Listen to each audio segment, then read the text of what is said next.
चलो, negotiable instrument act, negotiable instrument act 1881, CA foundation business law.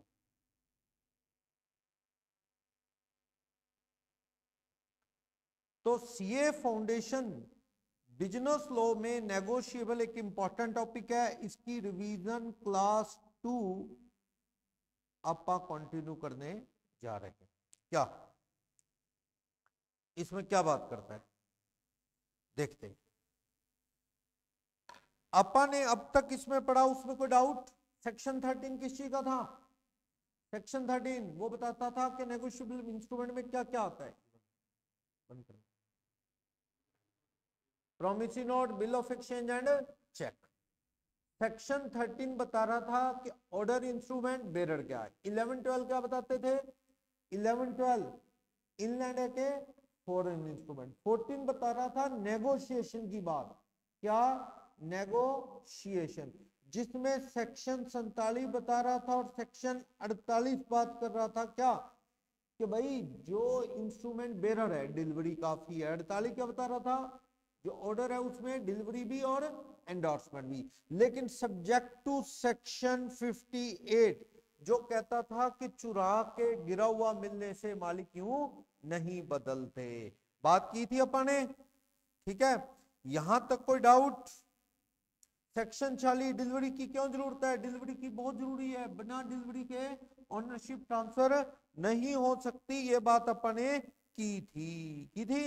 Okay, अब आप class 2 के अंदर सेक्शन 138 ऑनवर्ड डिस्कस करने जा रहे हैं। सेक्शन 138 क्या देखना, ये बता रहा है अगर इनसफिशिएंसी ऑफ फंड हो, क्या? इनसफिशिएंसी ऑफ फंड, पैसे की शॉर्टेज हो, फंड सफिशिएंट ना हो और चेक बाउंस हो जाए तो क्या उसमें क्या कंसीक्वेंसेस हैं? चेक क्या हो गया? बाउंस। बाउंस कह दो या क्या कह दो? डिसऑनर।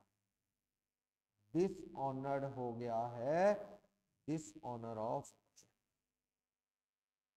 चेक डिसऑनर हो गया है तो उस सिचुएशन के अंदर क्या एक्शन हो सकता है? सेक्शन 138 का एक्शन हो सकता है। चाहे मान लो आपका अकाउंट खाली होने से डिसऑनर ना हुआ हो चेक जो है, बल्कि क्या हुआ हो? Stop payment, counter mark to stop payment. आपने पेमेंट को क्या कर दिया हो? स्टॉप कर दिया हो, यानी काउंटर मांडेड, आपने पेमेंट रोक दिया तो भी 138 का क्या होना है? एक्शन। लेकिन एक्शन लेने के लिए जरूरी है 138 का एक्शन लेने के लिए ये लीगल लाइबिलिटी के अगेंस्ट हो चेक, ना कि कोई सिक्योरिटी। कई बार होता है ना, आप सिक्योरिटी के तौर पे लेके रख लेते हो, लाइबिलिटी नहीं, या गिफ्ट में मिला हो वो भी नहीं। Illegal consideration, for illegal consideration मिला हो वो भी नहीं। अगर इन सब की वजह से चेक मिला है तो 138 का एक्शन नहीं होगा। चेक लीगल लाइबिलिटी के सेटलमेंट में मिला हो, ना कि गिफ्ट में, ना कि सिक्योरिटी में, ना कोई इलीगल काम के बदले। और अगर ऐसा चेक बाउंस हो गया जो लीगल लाइबिलिटी के अगेंस्ट मिला था तो आप उस केस में बैंक से रिप्लाई आएगा, बैंक से रिप्लाई आएगा, इंफॉर्मेशन रिसीव फ्रॉम बैंक। जब आपको चेक आया, मुझे राम से चेक आया, मैंने बैंक में जमा कराया तो बैंक ने मुझे बताया भाई राम का अकाउंट तो क्या है, सफिशिएंट ही नहीं है, चेक क्या हो गया है? बाउंस।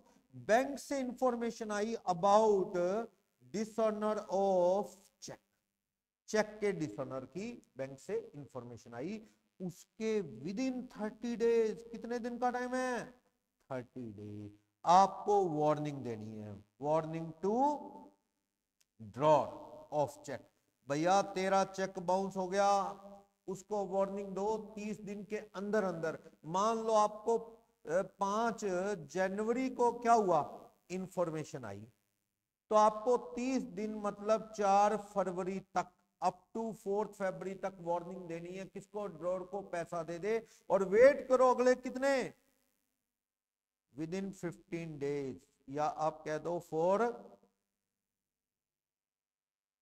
15 डेज वेट करो, wait for receipt, wait for receipt from drawer, जिसने चेक दिया है इंतजार करो, क्या पता वो पैसा दे दे। अगर अगले 15 दिन तक यानी कि 19 फरवरी तक भी वो पैसे ना दे तो आपको अगले 30 दिन में आफ्टर यानी 45 डेज हो गए, 45 दिन पता कैसे हो गए, 30 दिन तो आपने वार्निंग का पीरियड है, फिर वार्निंग जिस दिन दोगे उसके 15 दिन वेट करनी है, पेमेंट दे ही दे क्या पता, 45 दिन तक भी कुछ नहीं आया तो after 45 days you can file suit for recovery under section 138 against drawer, drawer के अगेंस्ट आप क्या फाइल कर दो, सूट फाइल कर दो, क्लियर, 138 का क्या फाइल कर दो, सूट फाइल। इसमें क्या हो सकता है, इसके अंदर क्या है, 2 साल की इंप्राइजनमेंट हो सकती है, जेल हो सकती है, और double twice the amount of cheque, amount of cheque क्या लग सकता है, फाइन, और बार बार ऐसा करोगे तो दोनों काम भी जज सुना सकता है, या तो 2 साल जेल, या डबल, लाख का चेक है तो 2 लाख का फाइन, 3 लाख का चेक है तो 6 लाख का फाइन, या बार बार ऐसे करोगे तो दोनों भी सुना सकता है, बड़ा सख्त एक्शन, क्लियर। और एक्शन भी लेट मत करना, 45 दिन के बाद इमीडिएटली ले लो, अक्सर कितने दिन में ले लेते हैं लोग, अगले 30 दिन में ही केस फाइल कर देते हैं, 45 दिन के बाद। अगर मुझे इंफॉर्मेशन आई मैं 30 दिन वेट क्यों करूंगा, भाई मेरे को 5 जनवरी को इंफॉर्मेशन आई कि चेक क्या हो गया है, बाउंस बैंक से, तो आप ऐसा करो ना 7 को 8 को ही डाल दो वार्निंग, भाई pay amount otherwise I am going to file suit against you under section 138, 7 को आपने इन्फॉर्म कर दिया, 15 दिन वेट करो, 22 जनवरी को आप ना पेमेंट आए तो केस कर देना, वो तो मैक्सिमम टाइम है 30 दिन का, आप क्यों इंतजार कर रहे हो 30 दिन, जल्दी केस फाइल कर दो, समझ आया। और इसमें ये एक्सक्यूज नहीं चलेगा, बंदा कहे मुझे पता नहीं था कि बाउंस हो जाए, ये एक्सक्यूज नहीं चलेगा। और हाँ, आपके अकाउंट में पैसे अच्छे हैं पर आपने पेमेंट रुकवा दी तो भी आप पे 138 का एक्शन हो सकता है, चेक काट दिया फिर बैंक को कह दिया इसकी पेमेंट मत करना तो भी 138 का क्या हो सकता है, एक्शन, क्लियर, बोलो। लेकिन सामने वाले ने चेक प्रेजेंट कब कर दिया हो, 3 महीने में, आपको पता है 3 महीने बाद तो चेक क्या हो जाता है, हाँ टाइम बाढ़ हो जाता है, आपको चेक लीगल पेमेंट के बदले में आए और आप 3 महीने के अंदर अंदर चेक प्रेजेंट करो बैंक में, बाउंस होने की खबर आने के 30 दिन के अंदर अंदर आप उसे वार्निंग दो, अगले 15 दिन वेट करो, पैसे आए तो ठीक, वरना क्या कर दो, लीगल, क्लियर। सेक्शन 130 क्लियर है, बोलोगे doubt, dishonour of cheque for insufficiency of fund, okay. तो ये सेक्शन 138 यही कहता है कि अगर आपने किसी से मनी लेनी है दूसरे बंदे से, उससे चेक आया है, लीगल डेट के बदले में चेक आया है, डोनेशन, गिफ्ट या सिक्योरिटी वाला या इनलीगल वाला नहीं, और ये बैंक से क्या गया, अनपेड लिख के आ गया, अनपेड लिख के रिटर्न हुआ बैंक से, क्यों, या तो उसके अकाउंट में पैसे कम है, इनसफिशिएंट है, या उसकी किसी और वजह से पेमेंट नहीं हो रही, ठीक है ना, या फिर ऐसा है बैंक से उसका अग्रीमेंट है कि 1 लाख रुपए से ऊपर पेमेंट नहीं हो सकती उसके अकाउंट से, और आपने 1.5 लाख का चेक काटा तो कहां से पेमेंट हो जाएगी, या फिर आपने स्टॉप पेमेंट करवा दी, जो भी रीजन रहे, तो आप पे क्या हो सकता है, सामने वाला 138 का एक्शन ले सकता है। तो आपने एक तरह से क्या कमिट किया है, ऑफेंस, ये ऑफेंस है जिसमें 2 साल तक की इंप्राइजनमेंट हो सकती है और double the amount of cheque fine, या दोनों भी हो सकते हैं। 138 कब अप्लाई नहीं होता, जब आपको चेक 3 महीने में प्रेजेंट करना था और आप उसके लेट प्रेजेंट कर रहे हो, गलत चेक उस टाइम में, और कई बार ना बैंक बाउंस होने से पहले पहले फाइल कर, बैंक फेल होने से पहले सबमिट कर देना। मान लो मुझे चेक आया 1 जनवरी को, मैंने कहा अभी तो 3 महीने 31 मार्च का टाइम है, चेक प्रेजेंट ही नहीं किया, तो बाद में बैंक क्या हो गया, फेल। तो आप 138 का एक्शन कैसे लेंगे? वो सामने वाला कहता है भी मेरे अकाउंट में तो पैसे पड़े थे, मैं क्या करूं, मैंने तो चेक दिया था, तुमने क्लियरेंस में क्यों नहीं लगाया? अब बैंक फेल हो गया, मैं क्या करूं? वो बच जाएगा, उसकी लायबिलिटी जीरो हो जाएगी। अगला कहता है मैं क्या करूं, पता कर लो मेरे अकाउंट में पैसे पड़े। तो सामने वाले ड्रॉर और बैंक के रिलेशन खराब होने से पहले क्लियरेंस में लगा लो। तो मैं यही कहूंगा जल्दी से जल्दी क्लियरेंस में लगा, ये दिक्कत ना आ जाए। क्लियर? वैलिडिटी 3 महीने के अंदर, और कहता है ड्यू कोर्स में जमा करवा दो, पेमेंट टाइम पे मान लो, और 30 दिन के अंदर आप उसे वार्निंग दे दो, पैसे की डिमांड करो। 15 दिन क्या करना आपने, 15 डेज का वेट करना है, ना आए तो उसके बाद आप केस डाल देना, यानी लगभग 45 दिन बाद केस डाल देना। 45 जरूरी नहीं, अगर वार्निंग जल्दी दे दोगे तो वार्निंग देने के 15 दिन और जोड़ लो, ना आए तो केस। क्लियर है? बोलोगे डाउट? एक क्वेश्चन में बंदे ने पोस्ट डेटेड चेक दिया, पोस्ट डेटेड मींस अभी चल रहा है मार्च, और चेक दे दिया मई का, और उधर से बैंक को कह दिया पेमेंट मत करना। जब आपने चेक काटने के बाद पेमेंट रोक दी, तो समझो क्या है, वो चेक तो फ्यूचर में क्या होना है, क्लियर होना ही नहीं। पेमेंट रुकवा दी, बैंक को कह दिया ये वाले चेक नंबर की पेमेंट ना देना। तो भैया जिस दिन आपने टू स्टॉप पेमेंट की, वहां से ही क्या है, जिस दिन चेक पकड़ाया वहां से पेमेंट स्टॉप क्यों की? टाइम पे पेमेंट हो जानी चाहिए। पेमेंट स्टॉप करोगे तो it will be considered as bounce. पता ही है, फ्यूचर में तक वेट क्यों करें? आपने बैंक को कह दिया, अगले से झगड़ा हो गया आपका, आपने कहा तेरे को जो मैंने चेक दिया उसकी पेमेंट तू लगा लियो, चाहे मैं तो बैंक में रोकवा दिया है, पेमेंट होगी नहीं। तो बंदा तभी एक्शन ले सकता है जब आपने क्या कर दी, स्टॉप पेमेंट। पढ़ो ये क्या कह रहा है, यहां क्लियर कह रहा है कि पोस्ट डेटेड चेक इश्यू किया गया। देखो वाई को अपनी लाइबिलिटी को डिस्चार्ज करने के लिए कौन सा चेक इश्यू किया गया, पोस्ट डेटेड। एक्स ने बैंक को बाद में कह दिया कि मेरे अकाउंट में पैसे नहीं होंगे, मुझे ये चेक की पेमेंट नहीं करनी। 138 का एक्शन होगा। कल को पता ही है, जब पेमेंट स्टॉप कर दी तो ये क्लियर तो होना ही नहीं, आपने बैंक को रुकवा दिया, चाहे वो पोस्ट डेटेड है। तो आप जब पेमेंट रुकवा दी तो पैसे है या नहीं मतलब नहीं रखता ना, इनसफिशिएंसी ऑफ बैलेंस तो मतलब रखता ही नहीं। जब आपने पेमेंट ही क्या करवा दी, स्टॉप करवा दी, तो समझ लो ये पोस्ट डेटेड चेक क्या मान लिया जाएगा, मान लिया जाएगा बाउंस। ठीक, सामने वाला आप पे चेक बाउंस होने का 138 का एक्शन अभी ले सकता है। क्लियर? अभी ले सकता है जब आपने पेमेंट क्या करवा दी, स्टॉप। बैलेंस है या नहीं मतलब ही नहीं रखते, जब पेमेंट तो आपने रुकवा ही दी। क्लियर है? बोलो। तो ये क्रिमिनल ऑफेंस है, खाते में पैसे ना होने पे चेक काट देना, डबल अमाउंट का फाइन या 2 साल जेल हो सकती है। 138 क्लियर हुआ? यानी आप पोस्ट डेटेड चेक में भी पेमेंट रुकवा देना, एक्शन है 138 का। चलो 139 कहता है presumption in favour of holder. जब तक कि कुछ अलग प्रूव ना किया जाए, मान लिया जाएगा होल्डर को लीगल डेट के बदले में चेक आए। बस मुझे पुष्पम ने चेक दिया, चेक बाउंस हो गया, एज्यूम कर दिया जाएगा कि सुमित को जो चेक पुष्पम ने दिया था वो किसके बदले में दिया है, लीगल लायबिलिटी। अब ये पुष्पम पे है ड्यूटी प्रूव करने की, सर नहीं मैंने तो गिफ्ट दिया था, सर मैंने तो डोनेशन में दिया था, सर मैंने तो सिक्योरिटी में दिया था।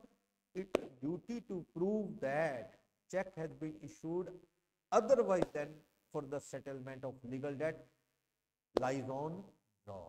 तुम प्रूव कर दो कॉन्ट्रारी कुछ तो ठीक है, वरना कोर्ट मान लेगा सुमित को ये चेक किसके बदले में आया था, लीगल पेमेंट के बदले। क्लियर है? बोलो कोई डाउट इसमें, किसी को प्रॉब्लम?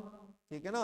एज्यूम 139 ये करके चलता है, जब तक कि कुछ कॉन्ट्रारी प्रूव ना कर दिया जाए, चैलेंज ना कर दिया जाए। ये ड्यूटी किसके ऊपर है प्रूव करने की भी, एक्यूज्ड पे, ड्रॉर पे। एक्यूज यहां कौन है जिसने गलत चेक काटा, यहां कौन है, ड्रॉर, उस पे है। क्लियर? सेक्शन 139। सेक्शन 140 क्या कहता है, सेक्शन 140 कहता है कि भाई आपको ये कहना अलाउ नहीं होगा, डिफेंस नहीं मिलेगा कि सर मुझे पता नहीं था चेक बाउंस हो जाएगा। भैया पहले बैलेंस चेक करके चेक काटा करो ना, कल को ये बहाना नहीं चलेगा सर मैंने जब चेक काटा तब मुझे पता नहीं था ये बाउंस हो जाएगा। तो भैया बैलेंस चेक कर लेता तू, बैलेंस चेक किए बिना तूने कैसे चेक काट दिया? तो ये डिफेंस तुझे अवेलेबल नहीं है। सेक्शन 140 कहता है ये बहाना नहीं चलेगा कि मुझे पता नहीं था, ये वाला बहाना नहीं चलेगा। बोलो, किसी को डाउट? समझ गए? 140 डिफेंस नहीं, 139 कहता है ज्यूम कर लिया जाएगा लीगल डेट के बदले में। सही है। उसके बाद ये जो सेक्शन है ना प्रेजेंटमेंट के, थोड़े बहुत याद कर लो, अगर एज इट इज सारे ना भी याद हो तो भी चलिए। क्या प्रेजेंटमेंट क्या है? हाँ जी, बिल प्रेजेंट होता है, हाँ एक्सेप्टेंस के लिए।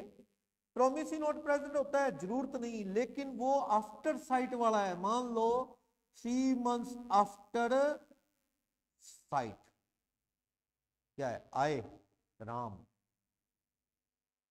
प्रॉमिस टू पे ₹1, ऊपर लिखा हुआ है किसके फेवर में? ये सुनील। तो सुनील को क्या चाहिए? मान लो ये लिखा गया है 1 फरवरी 25 को, भैया इसकी ड्यू डेट फाइनल नहीं होगी। आफ्टर साइट का क्या मतलब होता है आपको पता है? दिखाना पड़ेगा उसे, वरना इसकी ड्यू डेट फाइनल नहीं होगी। तो 1 फरवरी में 3 महीने जोड़ो।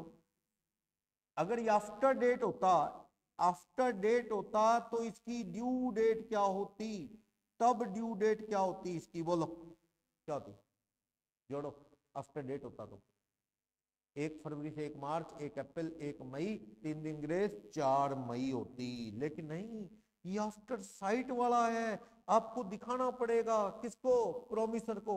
आपने मान लो उसे शो किया 10 फरवरी को, दिखाया उसे, तो ड्यू डेट क्या बनेगी? 3 महीने। यहां से देखो 10 मार्च, 10 अप्रैल, 10 मई, 3 दिन ग्रेस, 13 मई बन जाएंगे। समझ गए?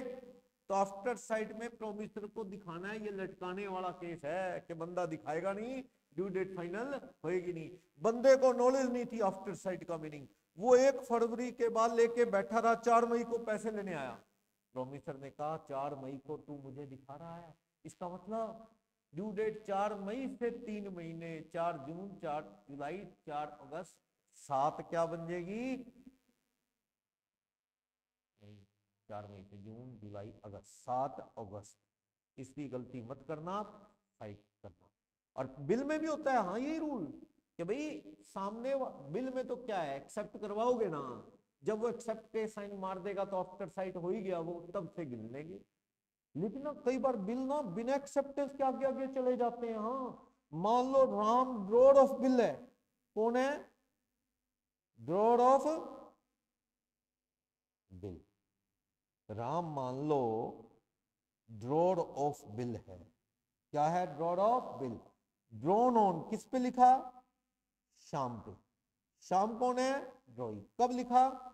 1 फरवरी 25 को लिखा। कब लिखा? 1 फरवरी 25 को लिखा, मान लो। अब इसमें लिखा है 2 months आफ्टर साइट, तो ड्यू डेट यहां से 1 फरवरी को बिल ड्रॉ हुआ तब से नहीं, इसकी एक्सेप्टेंस की डेट से गिननी है। मान लो इसने एक्सेप्ट किया 4 फरवरी 25 को एक्सेप्टेड, तो इसकी ड्यू डेट क्या बनेगी? 4 फरवरी 25 से गिनना 2 महीने, 4 मार्च, 4 अप्रैल, 3 दिन ग्रेस, क्या बनेगी? 7 अप्रैल। लेकिन कई कई बार पता है क्या होता है, ये बिल ना बिना एक्सेप्ट करवाए आगे चला दिया राम ने, चल जाता है। यस, बिल चल जाता है। ऐसे क्या हुआ? राम ने शाम से साइन करवाए ही नहीं। शाम अच्छा तकड़ा सेठ आदमी है शहर का, इसने राम ने बिल लिखा, खुद साइन मारे, टिकट लगाए, किस पे लिखा? शाम पे। 2 months आफ्टर डेट का है ये। क्या है? 2 months आफ्टर डेट। इसने राम ने इंडोर्स कर दिया एक्स को, एक्स ने वाई को, वाई को, वाई ने किसको? जेड को। ड्यू डेट पे सीधा 1 फरवरी से गिनना, मार्च, अप्रैल, 4 अप्रैल को सीधा पैसे लेने कौन पहुंच गया? जेड जा सकता है शाम के पास। यस, शाम ये नहीं कह सकता यार अचानक आ गया, आगे तो आगे, यानी जरूरी नहीं पहले एक्सेप्ट करवाना, सीधा जैसे वो एक्सेप्टेंस और पेमेंट एक साथ हो जाएगी। समझ गए? यानी बिना एक्सेप्ट करवाए बिल आगे आगे चल पड़ते हैं। राम ने लिखा शाम पे, ठीक है, शाम से एक्सेप्ट करवाए बिना आगे चला दिया, वैसे कोई लेगा? एक्स कहेगा यार मैं क्यों लूं ऐसा बिल, सामने वाले एक्सेप्टेंस शाम के तो सही नहीं, लेकिन शाम की गुडविल इतनी तकड़ी है बाजार में, बाउंस होने का चांस ही नहीं, बंदा बड़ा पैसे वाला है, लोग ले लेते हैं, नाम चलता है, एक्स ने ले लिया वाई को दे दिया, जेड जेड भी एक्सेप्ट करवा के नहीं लाया, क्या जरूरत है यार एक्सेप्ट करवाने जाने की, सीधा ड्यू डेट पे पेमेंट के लिए पेश करता है, सीधा ही पेमेंट हो जाएगी, हो जाएगी। लेकिन अगर ये आफ्टर डेट की जगह ये क्या होता आफ्टर साइट, तो भैया कोई तो समझदार होता प्रेजेंट करता किसके लिए, साइट के लिए, दिखाता दिखाया ही नहीं, ऐसे ही राम ने एक्स को दे दिया, एक्स ने वाई को, वाई ने जेड को, जेड गया किसके पास, शाम के पास 4 अप्रैल को, कहता लो जी पेमेंट दो, शाम हंसता है, कहते 2 मंथ्स आफ्टर साइट है, तू आज दिखा रहा है, अब इसकी ड्यू डेट क्या बनेगी, 4 अप्रैल से मई जून 7 जून 25 बनेगी, समझ गए। तो आपको टाइम पे उसे दिखाना चाहिए साइट वाला, ना दिखाने पे तुम्हारी गलती मानी जाएगी, पिछली पार्टी क्या हो जाएंगी, डिस्चार्ज। जेड पैसे लेने नहीं गया, जेड के पास बिल है, जेड ना शाम से पैसे लेने नहीं जाता, 6 महीने हो गए, दिखा दिया या दिखाया ही नहीं, 6 महीने हो गए, ड्यू डेट ही नहीं फाइनल हुई उसकी, समझ गए। पीछे वाले सारे अपनी ड्यूटी से क्या हो जाएंगे, डिस्चार्ज। अगला कहता है तू चला जाता है यार, अब हम क्या करें, बंदा भाग गया, बंदा बर्बाद हो गया, हम ड्यूटी से क्या हो गए, आजाद। इसलिए आप गलती मत करो, टाइम पे प्रेजेंट करो साइट वाले को एक्सेप्टेंस के लिए, और अगर पहले से एक्सेप्टेड है तो पेमेंट के लिए ड्यू डेट पे, लेट होने पे पिछली पार्टीज अपनी ड्यूटी से क्या हो जाएगी, डिस्चार्ज। समझ आया, बोलो कोई डाउट, किसी को प्रॉब्लम, क्लियर। तो ये कह रहा है section 61 presentment for acceptance, bill की जरूरत है, हाँ एक्सेप्टेंस की। वैसे अगर वो आफ्टर डेट वाला है तो सीधा ड्यू डेट पे प्रेजेंटमेंट करो, एक्सेप्टेंस भी और पेमेंट भी एक साथ।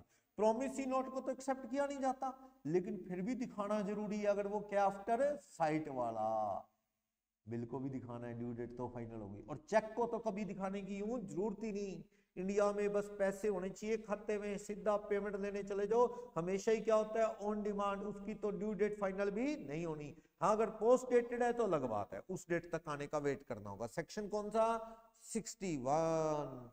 कहां पे प्रेजेंट करोगे, जहां पे लिखा है, उसमें लिखा था प्रेजेंटमेंट फॉर पेमेंट करना कीर्ति नगर गली नंबर 2 सिरसा, तो वहां प्रेजेंट करे। अब ये देखो ये जेड ना वहां जा ही नहीं रहा, कीर्ति नगर गली नंबर 2 सिरसा जा ही नहीं रहा, तो ये किसकी गलती है, जेड की। पिछली पार्टी क्या हो जाएंगी, डिस्चार्ज। जहां का है वहां जाओ, वहां गया जेड, लेकिन वहां पे शाम नहीं मिलता या पैसे नहीं देता, ये शाम को ढूंढ रहे मिल नहीं रहा, तो ये बिल क्या माना जाएगा, डिसऑनर। तो एक्शन शाम पे भी ले सकता है जेड, पिछली पार्टी पे भी एक्शन ले सकता है। अगर कोई प्लेस फिक्स नहीं है तो प्रेजेंटमेंट फॉर एक्सेप्टेंस या प्रेजेंटमेंट फॉर पेमेंट कहां हो, पेबल एक्ट लिखा ही नहीं कहां, तो जहां वो उसका बिजनेस है या उसका घर है वहां प्रेजेंट कर दो, या जहां वो मिले वहां प्रेजेंट कर दो।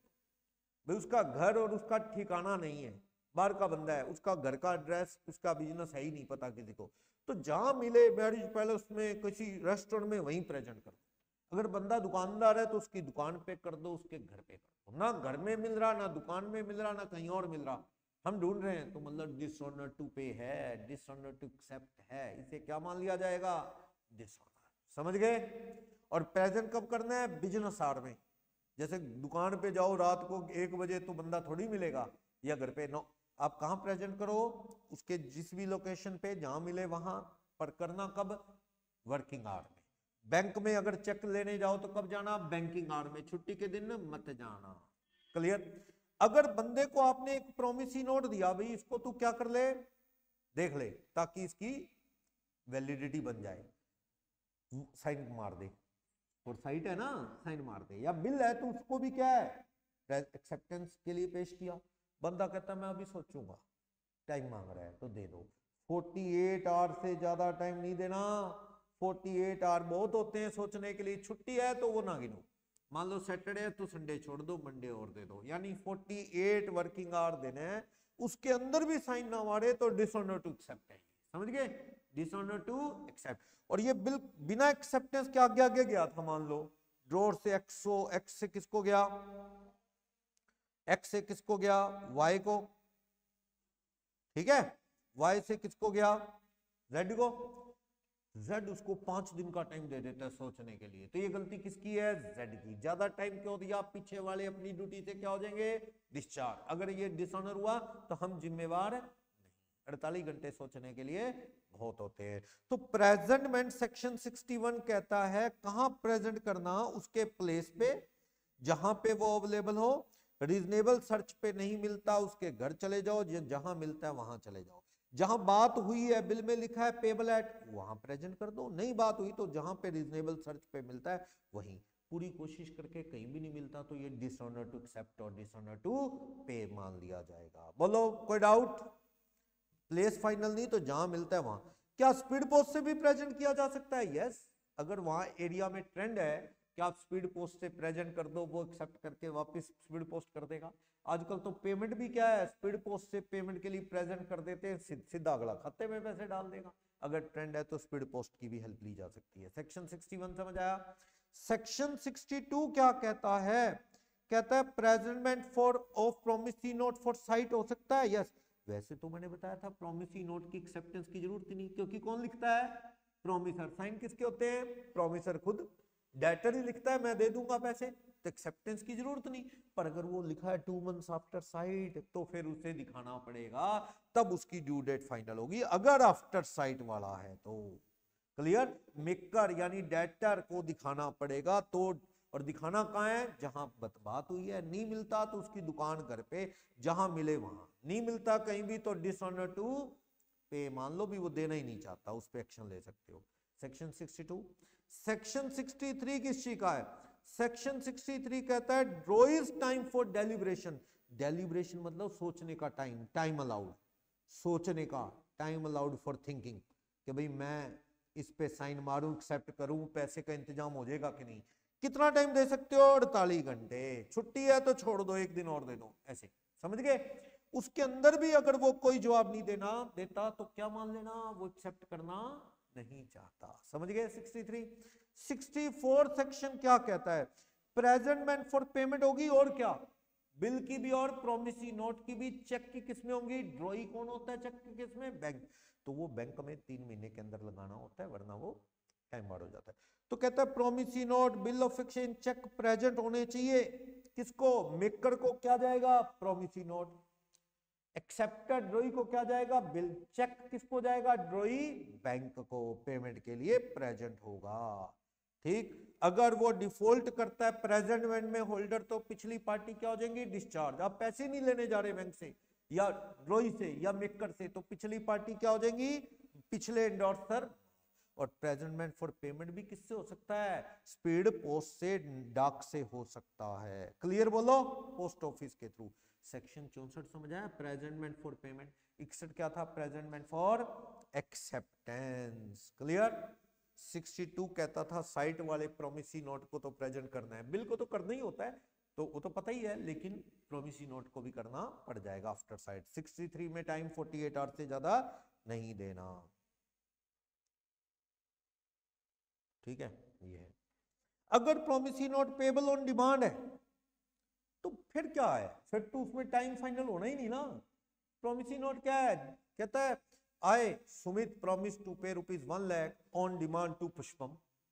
पुष्पम का नाम है, बेरर नहीं हो सकता, लेकिन टाइम होना जरूरी है, नहीं, ऑन डिमांड है, तो उसकी पेमेंट की डेट फाइनल करने की क्या जरूरत है, वो तो कभी भी मांग सकता है। तो उसे प्रेजेंटमेंट फॉर साइट के केस में भी प्रेजेंटमेंट एक्सेप्टेंस के लिए करने की सेक्शन 61 की जरूरत नहीं होगी। क्लियर। इलेक्ट्रॉनिक चेक्स में वो बात करते थे ना, ट्रंकेटेड चेक, वो तो उसकी इमेज है बायोमेट्रिक साइन वाले चेक की। वो तो किस में यूज होता है, क्लियरेंस में। उसको तो बाय मेल वो बैंक एक दूसरे ब्रांच को भेजता है क्लियरेंस के लिए। मैंने चेक काटा, बॉम्बे के बी को दिया चेक, सिरसा के एस ने एक्सिस बैंक का। अब बॉम्बे का बी अपना चेक देना बैंक में जमा करा देता है, देना बैंक सिरसा के एक्सिस बैंक से पैसे लेगा, तो उसकी इमेज बना के चेक की भेजेगा, साइन सुइन मैच करेंगे। अगर मान लो सिरसा वाले बैंक को सुमित के साइन नहीं लगते, तो वो कहता है जी कंफर्म कराओ, या वो सुमित से कंफर्म कर लेगा, आपने बॉम्बे के बी को चेक दिया है तो जाके पेमेंट देगा, वरना कल को गलत पेमेंट ना हो जाए, कोई कटिंग हो, कोई साइन में गड़बड़ हो, तो कंफर्म कर लिया जाएगा कि जेन्युइन ट्रांसफर है ना, कोई गड़बड़ तो नहीं है। सही है, वेरिफिकेशन करके पेमेंट देगा कि फ्रॉड तो नहीं है।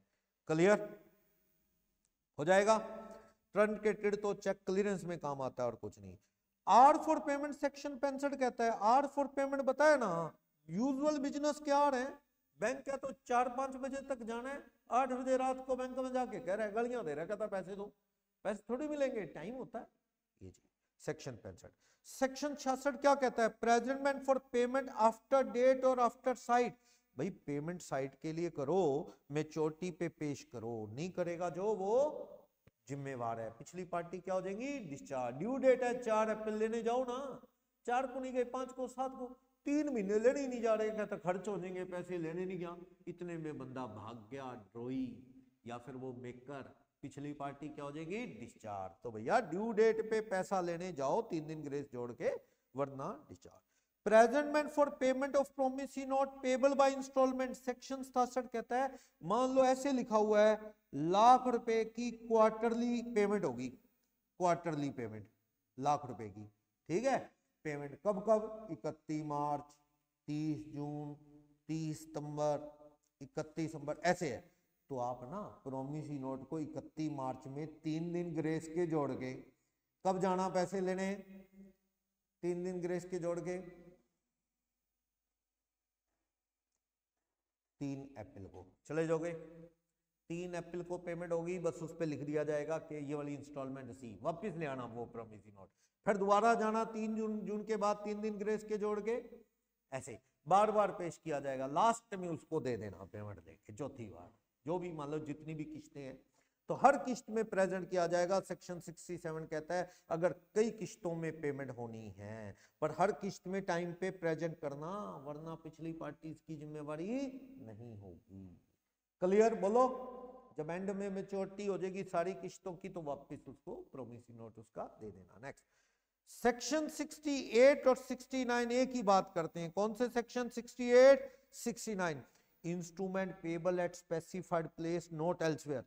भाई स्पेसिफाइड प्लेस, बात हुई है कीर्ति नगर गली नंबर 2 हाउस नंबर 400 पे प्रेजेंट होगा पेमेंट के लिए, तो आपको वहीं प्रेजेंट करना चाहिए, वहां ना प्रेजेंट करो तो कौन जिम्मेवार है, होल्डर। पिछली पार्टी क्या हो जाएगी, डिस्चार्ज। उसको कह रहे इशारा जा, इशारा जब पेमेंट देने, वो क्यों आएगा, जो बात उसमें लिखी है प्रेजेंट वही होना चाहिए, वरना पिछली पार्टी अपनी ड्यूटी से क्या हो जाएंगी, डिस्चार्ज। क्लियर है बोलो, किसी को डाउट। दोनों सेक्शन ए की बात करते हैं, जो प्लेस स्पेसिफाइड है उस प्लेस पे प्रेजेंट होना चाहिए, कहीं और नहीं। क्लियर, हाँ प्लेस स्पेसिफाइड नहीं है, कौन सा, कहां एक्सेप्ट होगा, कहां पेमेंट होगी, तो फिर जहां उसकी दुकान घर जहां मिलता है वहां प्रेजेंट कर दो। चले आगे, क्या presentment where no exclusive place specified, कोई प्लेस स्पेसिफाइड नहीं है, कहां प्रेजेंट करना है, तो बताया ना सेक्शन 68-69, कहां, जो प्लेस फाइनल है, नहीं प्लेस फाइनल तो उसका बिजनेस प्लेस पे या उसके घर पे या जहां वो अवेलेबल हो वहां प्रेजेंट कर देना, नहीं देगा तो एक्शन लेंगे, पिछली पार्टी भी जिम्मेवार होगी, आप उन पे भी एक्शन ले सकते हो। सेक्शन 70 कहता है जहां बात हुई है 68-69 लगा लो, वहां प्रेजेंट करो, नी बात हुई कहां, तो फिर जहां उसकी दुकान, उसका घर या जहां वो मिले। चले आगे, वही बात ये कह रहा है कि प्रेजेंटमेंट मेकर नोट उसका प्लेस, ये तो कह रहा है भी जहां उसका घर या उसकी दुकान हो वहां प्रेजेंट कर दो। 71 क्या कहता है, 71 सेक्शन कहता है जहां वो अवेलेबल हो वहां प्रेजेंट कर देना, wherever he can found, शादी में, फंक्शन में, जहां आपको पता लगा वहां मिलेगा वहां पहुंच जाना। समझ गए। सेक्शन 70 तो कहता है उसके घर दुकान पे चले जाना, 71 कहता है जहां मिले वहां चले जाना, अगर उसका घर और दुकान का ठिकाना नहीं है तो। अगर बंदे का घर है, दुकान है, शहर का आदमी है, तो फिर जहां मर्जी नहीं उसके घर या दुकान पे जाना है, ना मिले तो डिसऑनर समझो। Section 72 present of cheque to charge drawer, बिल्कुल प्रेजेंट किया ही नहीं तो ड्रॉर कहता मैं क्या करूं, तुम प्रेजेंट करते ना, प्रेजेंट ही नहीं किया पेमेंट के लिए, साइट वाले में एक्सेप्टेंस के लिए, तो ड्रॉर अपनी ड्यूटी से क्या हो जाएगा, आजाद।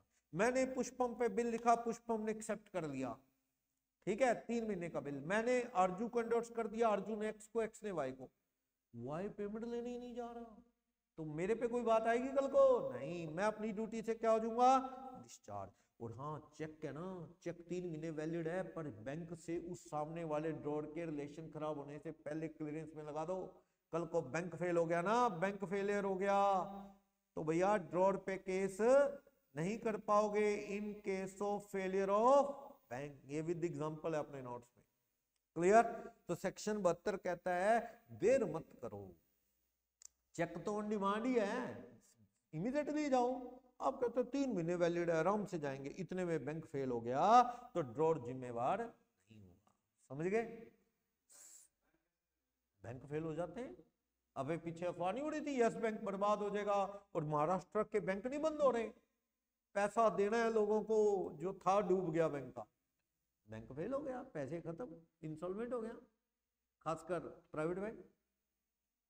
तो इसलिए देर मत करो। Section 73 presentment of cheque to charge any other person. हाँ भाई, ड्रॉर और पिछली पार्टी पे एक्शन लेना है तो विद इन टाइम आप प्रेजेंट करो पेमेंट के लिए, एक्सेप्टेंस के लिए, वरना पिछले वाले ड्यूटी से क्या हो जाएंगे। ये वही बात है, पहले कर बता तो दी मैंने सेक्शन 61 में। 74 कहता है ऑन डिमांड वाले में तो टाइम है ही नहीं, ऑन डिमांड वाले में तो आप जब मर्जी पैसे मांग लो ले लो, लेकिन मैंने बताया था payable to bearer on demand दोनों बातें एक साथ नहीं हो सकती। किसमें? बिल में। कौन रोकता है? सेक्शन 31। किसका है ये सेक्शन 31? आरबीआई एक्ट का रोकता है। क्लियर है? बोलो कोई डाउट? आरबीआई एक्ट रोकता है। तो सेक्शन 74 समझ आया? 74 कि भाई आप उसको क्या है, डिमांड वाले को भी कभी भी प्रेजेंट कर लो रीजनेबल टाइम में, कोई दिक्कत नहीं। ठीक है, नेक्स्ट सेक्शन 75 क्या कहता है? सेक्शन 75 प्रेजेंट बाय और टू एजेंट रिप्रेजेंटेटिव डिसीज। ऐसा है, बंदा मर गया, उसको तो प्रेजेंट कहां करोगे, पेमेंट के लिए कहां जाओगे? उसके परिवार रिप्रेजेंटेटिव। अगर कोई इंसॉल्वेंट हो गया तो किसके पास जाओगे? उसके ऑफिशियल असाइनी के पास। भैया ये देखो राम कुमार ने चेक दिया था, भाई साहब राम कुमार ने चेक दिया था, ड्रॉर है ये, राम कुमार क्या है? ड्रॉर ऑफ, या ये कह दो लो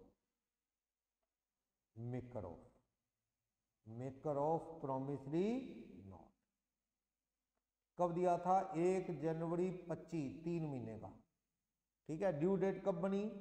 इसकी ड्यू डेट कब बनेगी? मान लो 3 महीने का था तो 1 से बनेगी 4 अप्रैल 25 को बनेगी। 4 अप्रैल 25 से पहले ही राम कुमार क्या हो गया?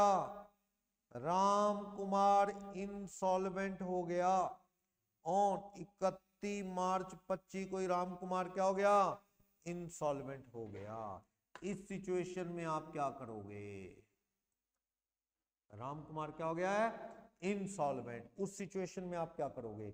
ये किसके पास पेश करोगे 4 अप्रैल को? On 4 April 25 presentment of promissory note to official assignee. जो कोर्ट से बंदा अपॉइंट होगा उसको प्रेजेंट करोगे।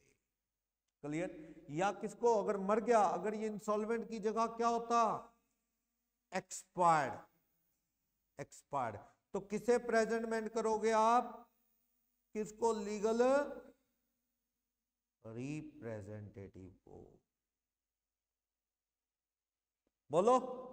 तो भाई ऐसा है, बंदे को खुद प्रेजेंट करना है, लेकिन किसको? खुद या उसके एजेंट को प्रेजेंट करना है। मान लो पुष्पम ने, मान लो मुझे राम ने या एक्स ने चेक दिया, ये बिल दिया, ये प्रॉमिसरी नोट, तो आप एक्स के पास प्रेजेंट करेंगे। एक्स अब मान लो बिजी पर्सन है, उसने क्या रख रखे हैं अपने?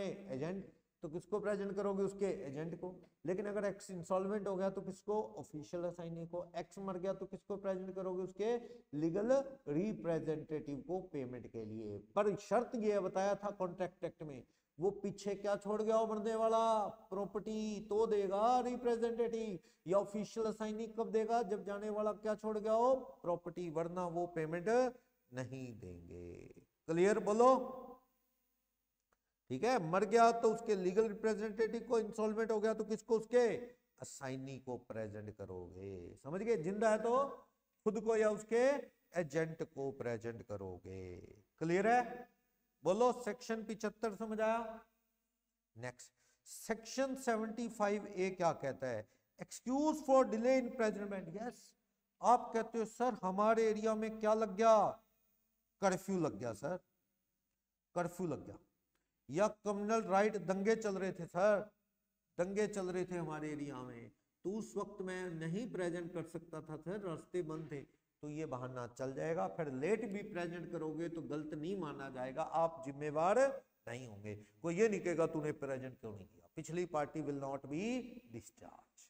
अब अगर मान लो कर्फ्यू था, ड्यू डेट निकले, 10 दिन हो गए, फिर प्रेजेंट किया और वो बाउंस हो गया, पिछले कहते हैं तूने टाइम पे प्रेजेंट नहीं किया, अगला कहता मैं कैसे करता भाई, दंगे फसाद बुरा हाल था, मैं कैसे प्रेजेंट करता, तो वो अपनी ड्यूटी से क्या डिस्चार्ज नहीं होंगे, पीछे वाले भी। आपको एक्सक्यूज मिल जाएगा, सेक्शन 75 ये कहता है कोर्ट मान लेगा डिले होने की वजह, कोई बात नहीं, मिसकंडक्ट नहीं माना जाएगा, क्लियर। लेकिन आप वो सारी बातें नॉर्मल होने के बाद इमीडिएटली प्रेजेंट कर देना, सही है। सेक्शन 76 क्या कहता है, सेक्शन 76 कहता है प्रेजेंटमेंट की जरूरत नहीं, सुनो, no need to present the instrument. कब, जैसे चेक है, चेक के केस में मुझे पता लग गया, in case of cheque, in case of cheque मुझे पता लग गया स्टॉप पेमेंट है बाय ड्रॉर, ड्रॉर ने क्या कर दिया है बैंक में, पेमेंट रोक दी, पहले भी और चेक बाउंस हो गए उस बंदे के, अब और चेक लेके क्या जाना है, समझ गए। मुझे अलग अलग टाइम पे राम ने 3 चेक दिए अलग अलग महीनों में, पहले 2 चेक तो मैं पहले लेने गया, वो वापस आ गए क्योंकि वो पेमेंट रुकी हुई है, तीसरा मैं लेने ही नहीं गया क्योंकि वो मुझे पता है इसकी भी पेमेंट आनी नहीं, उसने सारी पेमेंटें रोक दी है, बंदे की हालत खराब है, या बंदा क्या हो गया इंसॉल्वेंट, तो ऑफिशियल असाइनी से जाके मांगो, उस बंदे के पास जाके मांगने की जरूरत नहीं, या फिर वो जानबूझ के क्या है रोक रहा है आपको, जैसे मान लो वही बात, पेमेंट के लिए बंदे के पास जाना है जो कि शिव चौक पे रहता है, अर्जुन, अर्जुन ने बिल एक्सेप्ट किया था, हम अर्जुन के पास पेमेंट लेने जाना चाहते हैं, लेकिन अर्जुन कभी कहता है मैं वहां मिलूंगा, कभी कहता है वहां, यानी वो बहाने से रोक रहा है प्रेजेंटमेंट करवाने से, क्योंकि उसके पास पैसे नहीं है पेमेंट को, तो आपको प्रेजेंटमेंट की जरूरत नहीं, कोर्ट में जाओ सीधा डिसऑनर का क्या लो एक्शन, क्या पता वो देगा तो है ही नहीं, धक्के खा रहे हो आप, समझ गए, बोलो। तो जब मेकर ड्रॉई एक्सेप्टर इंटेंशनली रोक रहा है इंस्ट्रूमेंट पेश होने से, यानी वो नहीं चाहता कि आप इंस्ट्रूमेंट उसके पास पेमेंट या एक्सेप्टेंस के लिए प्रेजेंट करो, मिल ही नहीं रहा हो, घर जाते हैं घर के कहते हैं नहीं, दुकान पे जाते हैं कहते सेठ है नहीं, कहीं नहीं मिल रहा, आप एक्सेप्ट करवाने के लिए धक्के खा रहे हो, 2-4 बार जाओ नहीं बनती बात तो मान लेना डिसऑनर टू एक्सेप्ट है, क्लियर। इंस्ट्रूमेंट पेबल है जिस प्लेस पे जो बात हुई है वो प्लेस बंद मिलता है, फिर कहीं और जाने की जरूरत नहीं। एक बंदे ने कहा था एक्सेप्टेंस के लिए या पेमेंट के लिए, यानी बिल पेबल एट, बात हुई थी कहां होगा, बात हुई थी जगह की, वो जगह थी मान लो गली नंबर 2 कीर्ति नगर, सिर्फ वो दुकान है उसकी, वहां उस दुकान पे जाओ, दुकान बंद मिले उस दिन ड्यू डेट पे, एक आधे दिन बंद मिली तो समझ लो डिसऑनर टू पे है। अब उसके घर जाने की जरूरत नहीं, जब उसमें प्लेस लिखा हुआ है उस प्लेस पे अपन चले गए तो उस पे वो ना मिले तो गलती किसकी है, सामने वाले, समझ गए, बोलो कोई डाउट। सेक्शन 76 इंस्ट्रूमेंट जिस प्लेस पे स्पेसिफाइड था वहां, अगर कोई प्लेस स्पेसिफाइड नहीं तो उसके घर पे दुकान पे जाओ, ना मिले समझो बाउंड, या फिर मान लो उसका घर और दुकान का ठिकाना नहीं तो फिर क्या करो, फिर जहां मिले वहां जाओ, कहीं नहीं मिलता तो डिसऑनर है, रीजनेबल सर्च करो, कोशिश करो, ना मिले तो ये डिस्चार्ज डिसऑनर ही मानो, क्लियर, बोलो।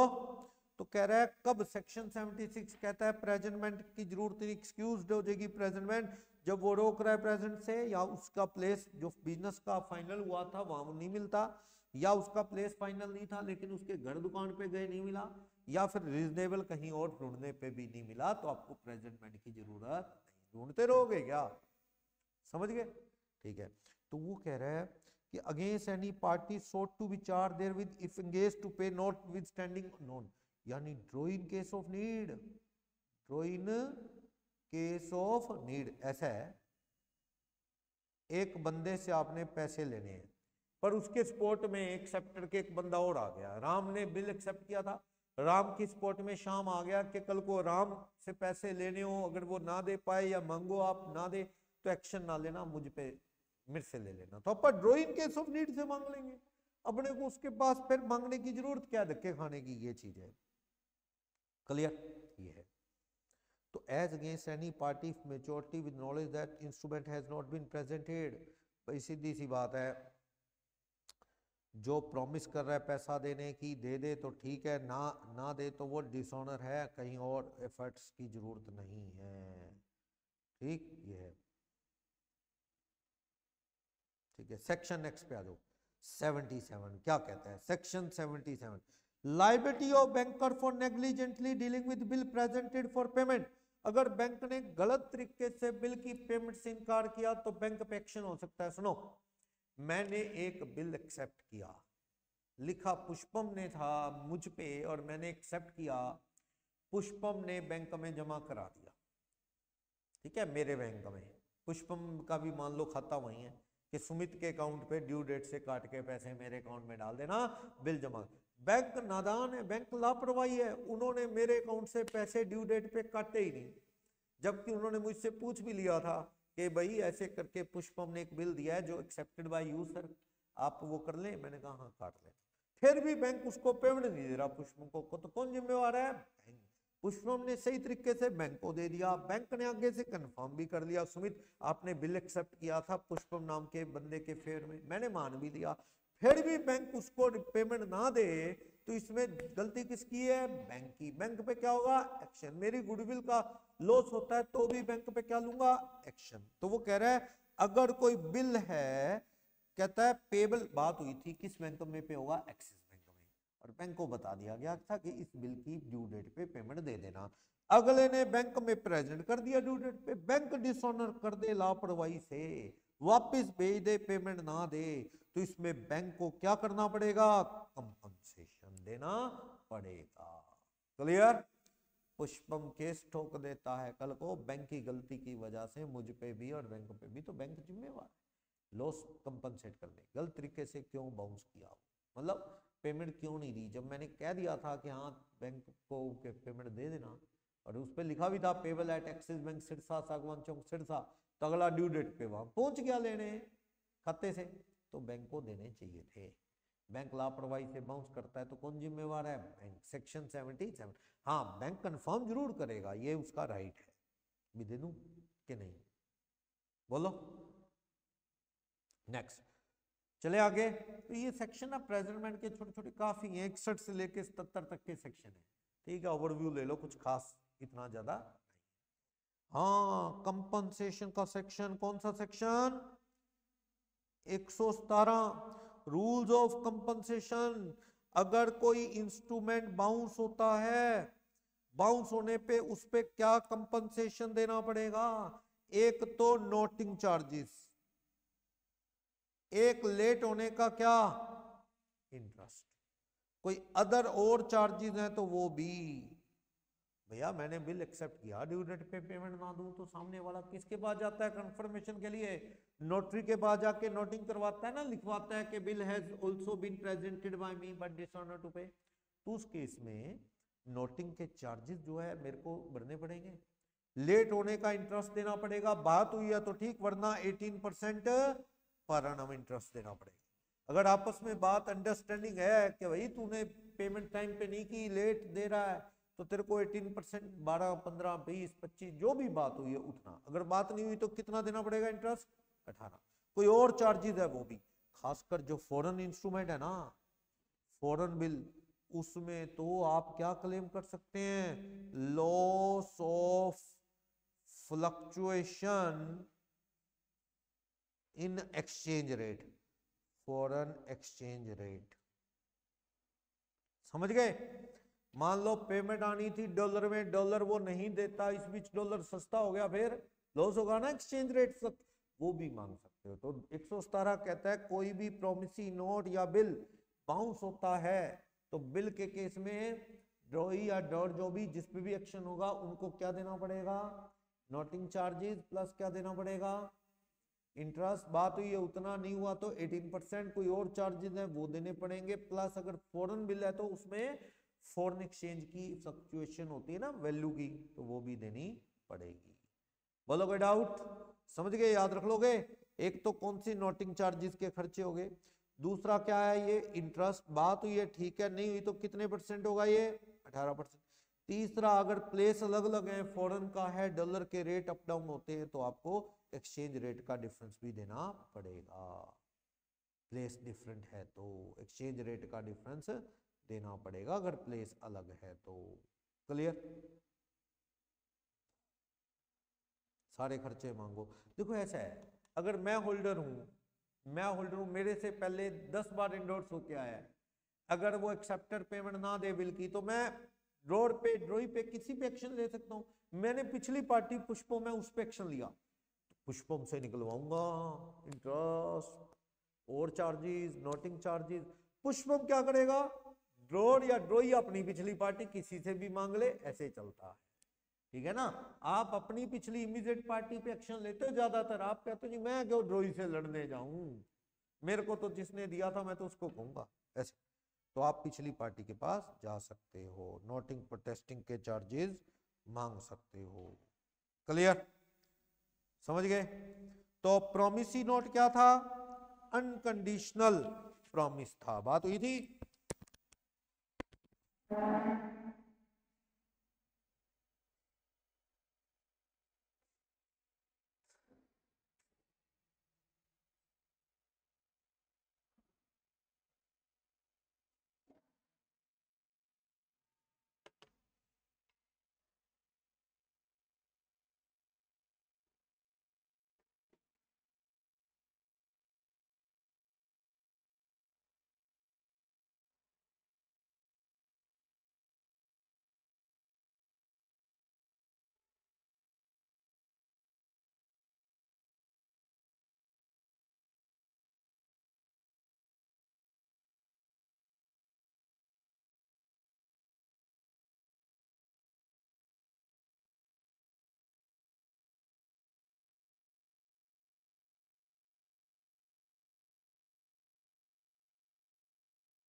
कोई डाउट यहां तक?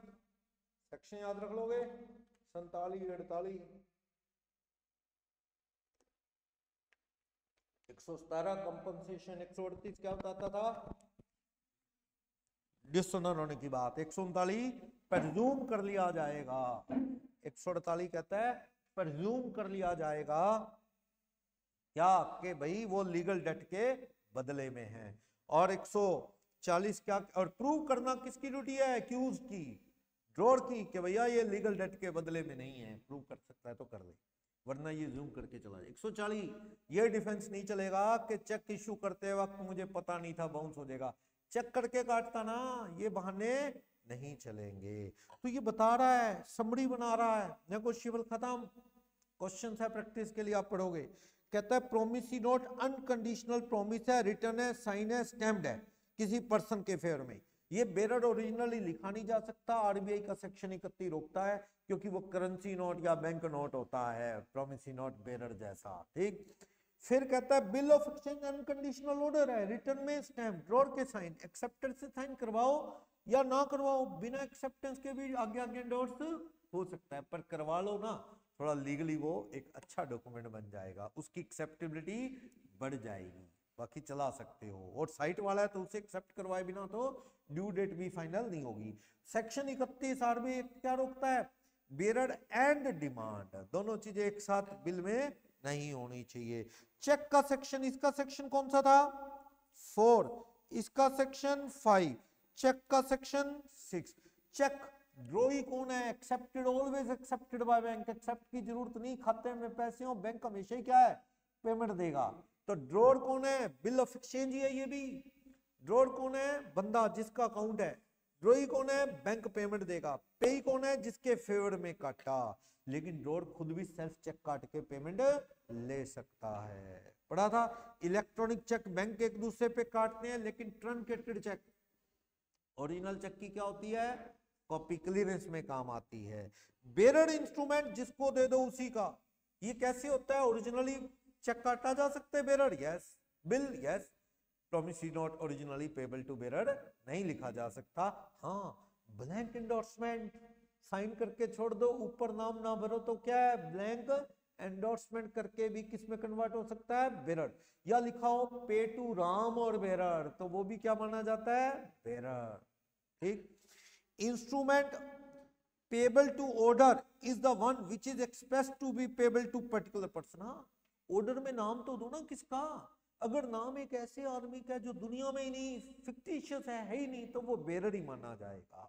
पे टू मोहनदास करमचंद गांधी, जो कि रियल में नहीं है, तो इट मींस वो बेरर ही है। एक बंदा स्पेसिफाइड हो। और इनलैंड इंस्ट्रूमेंट सेक्शन 11-12 क्या कहता था? हाँ जी, सेक्शन 11-12 इनलैंड और फॉरेन। इनलैंड में क्या जरूरी है? मेड या ड्रॉन इन इंडिया हो, श्योर। बाकी दो में से एक चीज इंडिया में हो, पेबल इन इंडिया और drone on a person resident in India. एक भी चीज इंडिया में होगी तो वो क्या होगा? इनलैंड। बट ड्रोन और मेड इन इंडिया। लेकिन अगर ड्रोन और मेड इन इंडिया है, मैंने लिखा है मैं इंडिया में, लेकिन payable eight China, payable eight China है और ड्रोई कौन है? वो भी चाइना का है, फिर वो फॉरेन हो जाएगा।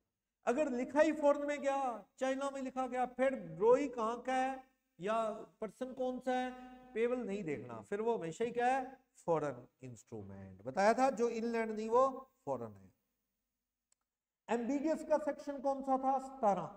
जब बिल मानने के उसे प्रोमिसी नोट, ये आपको सोचना है ये कब होता है? जब ड्रोर ने बिल लिखा जिस पर्सन पे, वो माइनर है, पागल है, या वो दुनिया में है ही नहीं। समझो एक्सेप्टेड बाय माइनर और मेंटली डिस्टर्ब पर्सन और person not existed in India. अगर एग्जिस्ट नहीं करता तो फिर साइन ड्रोई के किसने करवाया? एक्सेप्ट किससे करवाया? ड्रोर नहीं मारे, तो ये बिल नहीं, इसे क्या मान लो फिर? चाहे promissory note. Drawer secondary party ना होके क्या मान लिया जाएगा? Primary party. Clear? Ambiguous bill. Inchoate instrument का सेक्शन कौन सा था? सेक्शन 20। याद है सेक्शन 20 क्या कहता था? सेक्शन 20, हाँ, साइन मार दिए, अमाउंट भरा नहीं, सामने वाले को पावर दे दी, पूछ के अमाउंट भर ले। उसने कहा 20,000 पे अमाउंट भर ले, उसने भर लिए 30, तो क्या सामने वाला 30 लेगा? डिपेंड करता है, सामने वाले को पता है सारी बात, तो होल्डर है वो 20 ही ले पाएगा। अगर वो होल्डर इन ड्यू कोर्स है, उसे सच्चाई नहीं पता, आगे आगे एंडोर्स हो गया, तो वो कितने लेके रहेगा? 30। इसकी क्या है? अमाउंट भरने ना भरने की गलती मत किया करो, अमाउंट भरा करो। नेगोशिएशन वर्ड का मतलब क्या है? नेगोशिएशन सेक्शन 14 बता रहा था ना, नेगोशिएशन डिलीवरी या डिलीवरी प्लस एंडोर्समेंट। नेगोशिएशन मतलब आगे ट्रांसफर करना, सेक्शन 14 बता रहा था। इसी के आगे सेक्शन 47 और सेक्शन क्या था? 48। बेरर में तो क्या था? बेरर में तो डिलीवरी काफी थी, और ऑर्डर वाले में क्या था?